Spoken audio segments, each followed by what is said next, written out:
Yo, it's your boy the Android Doctor back again with another video. So I'm here with the Samsung Galaxy S22 Ultra, and in this video I am going to show you how to update the phone's touchscreen display, also known as the TSP for short, touchscreen panel. So yeah guys, the touchscreen display does have a firmware that can be updated. However, it won't be updated with a regular software update.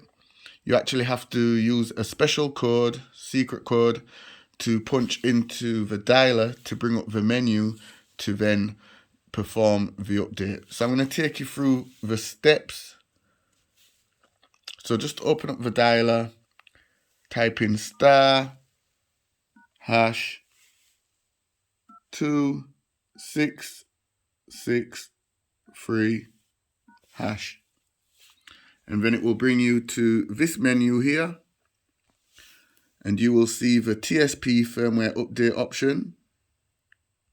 Select it, then it will say now updating, warning, do not turn off.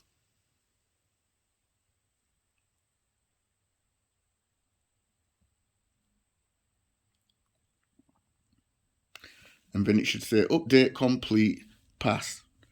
And that's it. Your touchscreen display has now been updated. Should be a lot more responsive now. Hope this video helped you out. You already know what to do. Give this video a thumbs up, share the video. It's your boy the Android Doctor, and I'm out. See you in the next one, guys. Deuces.